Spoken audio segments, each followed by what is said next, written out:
Allez, on poursuit ce journal sur une note olfactive. C'est l'une des plus anciennes parfumeries françaises. Théo Cabanel a été créé en 1893 par un médecin chimiste. Quelques années plus tard, dans les années 20, la duchesse de Windsor est devenue l'une des plus fidèles clientes de la parfumerie. Aujourd'hui, Clotilde Courreau est l'ambassadrice de cette maison qui est entre les mains d'une jeune créatrice. Elle a choisi, vous allez l'entendre, une méthode de communication plutôt particulière. Je me suis lancée, je suis allée à Grasse et j'ai fait la connaissance de Jean-François Lati, qui est donc un grand parfumeur grassois, qui est un monsieur qui a un CV assez conséquent, qui a entre autres créé beaucoup de parfums pour Yves Saint Laurent, qui a créé Eau dynamisante de Clarins, Givenchy 3, et qui est tombé complètement amoureux de l'histoire de la maison, de la philosophie de travailler des matières premières naturelles, de vouloir repartir dans des parfums construits, et qui m'a dit: écoutez Caroline, moi c'est génial, je vous suis dans l'aventure. Et donc on a relancé en 2005 Julia et Oa, et on suivit derrière Alaïne et le petit dernier Méloé. Et l'idée était de créer un parfum plus pour le jour, qui pouvait se porter vraiment à tous les âges, toutes les occasions, qui était donc Julia, qui est un fleuret fruité, et puis un parfum plus pour le soir, plus fourrure, plus poudré, avec une forte personnalité, qui était donc Oa. Donc on est vraiment parti sur cette idée-là dès le départ, et on a voulu la continuer après avec Alaïne, qui est un parfum qui est très racé, qui est un parfum très signé, un oriental. Et puis ensuite, on s'est rendu compte que il nous manquait quelque chose, qui était une eau légère.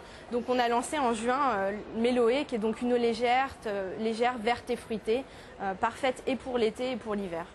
Choisir un bon parfum et choisir surtout un parfum qui nous va parfaitement n'est pas toujours une chose facile. Voici quelques conseils pour trouver une fragrance qui colle parfaitement à son tempérament. Voyez ce reportage de Valérie Raffermi-Campora. Un sillage qui nous surprend, que l'on aime, on veut le même. Apprivoiser un parfum est une nécessité, apprendre à le mettre aussi. Les premiers conseils que je peux donner, les plus basiques si on peut dire dans la parfumerie, c'est d'éviter de parfumer les fourrures, l'or, les perles. Mais après, tout peut être parfumable. Ça peut être les cheveux, ça peut être la peau, ça peut être les vêtements, le coton, la laine, la soie, sans aucun complexe en fait. On peut y aller franchement.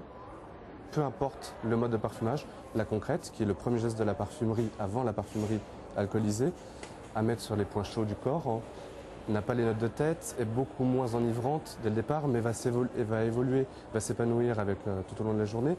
L'extrait de parfum est beaucoup plus concentré qu'une autre parfum. On en met très peu, toujours pareil sur les points chauds. Il va y avoir un sillage qui va se faire au fur et à mesure de la journée. L'autre parfum, elle, va être beaucoup plus enivrante, va laisser une enveloppe tout autour de soi, comme une aura en fait, qui va nous habiller, un peu comme un voile que l'on laisse sur le visage. Ne jamais se précipiter et, sans jeu de mots, le ressentir. Il faut faire abstraction des autres. L'enfer, c'est les autres. C'est une très belle phrase, mais en parfumerie, c'est vrai. Et la réponse sera sans équivoque, en fait, à proprement parler, parce qu'un parfum est construit. Chez Théo Cabanel, vous avez un minimum de 40 composantes, et on va jusqu'à 65. Donc, il y a besoin d'une évolution. C'est sûr, c'est prouvé. Il y a des notes de tête, des notes de cœur, des notes de fond. Et lorsqu'on va appliquer le parfum sur la peau, on peut se dire, dès les premières notes, c'est pas du tout ma personnalité, ça ne me ressemble pas.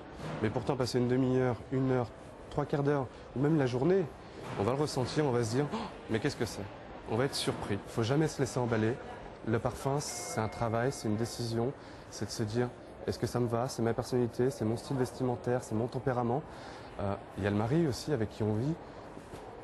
C'est un tout, et je pense qu'un parfum qui vous colle à la peau, c'est le parfum de votre vie tout simplement. Présent jusqu'à samedi en la parfumerie Douglas du Métropole, Haribert vous emmènera à la découverte de ses fragrances, mais sachez que les conseillères de toutes ces parfumeries sont spécialement formées sur ces parfums.